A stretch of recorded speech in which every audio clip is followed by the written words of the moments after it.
अस्सलाम वालेकुम रहमतुल्लाहि व बरकातुहू। आज हम जुमा पढ़ेंगे मस्जिद कुबा। इंशाअल्लाह कबूल उम्रा का सवाब होगा और साथ हम आपको ज़ियारत करवा रहे हैं। ये रोड सीधा जाता है मस्जिद कुबा की तरफ। मेरे साथ हैं जनाब उस्ताद अबू मुआज़। अस्सलाम वालेकुम, कैफ़ल हाल इंता कोइस? अल-यौम जुमा फिनसल्ली इंशाअल्लाह खैर। हज़ा वीडियो इंताना सवा फी इंशाअल्लाह यूट्यूब ओके इंशाअल्लाह قدام في موجود مسجد قباء ان شاء الله. شوف هذا الطريق ان شاء الله خير. ये मस्जिद कुबा आ चुका है सामने हमारे और हम अपनी गाड़ी को पार्किंग में लगाएंगे और पार्किंग में लगाने के बाद फिर हम इंशाअल्लाह अज़ीज़ मस्जिद के अंदर दाखिल हो जाएंगे। هنا هنا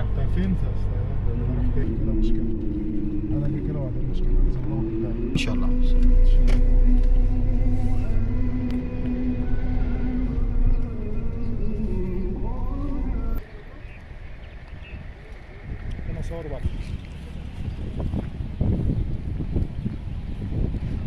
ضرب كويس.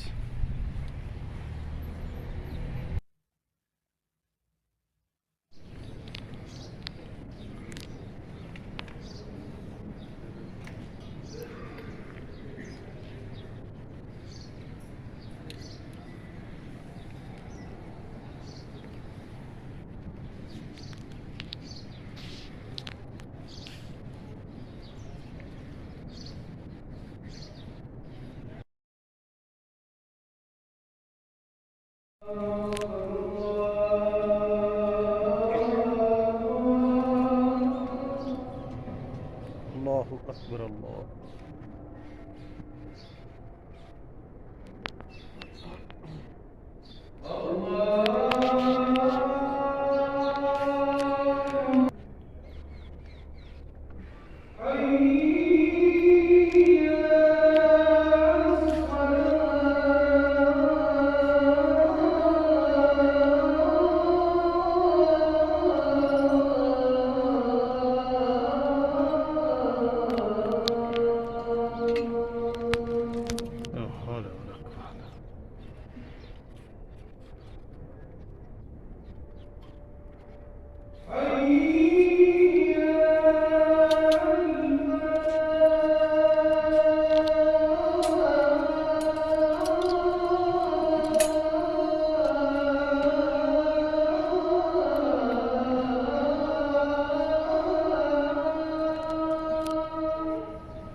إله إلا الله.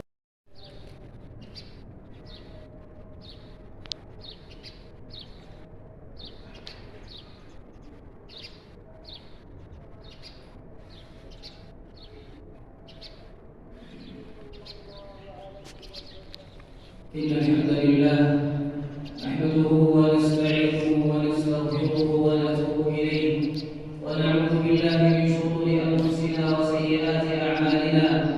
من يهده الله فلا مضل له ومن يضلل فلا هادي له وأشهد أن لا إله إلا الله وحده لا شريك له وأشهد أن محمدا عبده عبده ورسوله وصفيه وخليله وخيرته من خلقه صلى الله عليه وعلى آله وصحبه وسلم تسليما كثيرا.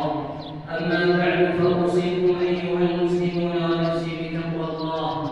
أوصيكم بوصية الله للأولين والآخرين، ولقد وصينا الذين أوتوا الكتاب من قبلكم وإياكم أن اتقوا الله.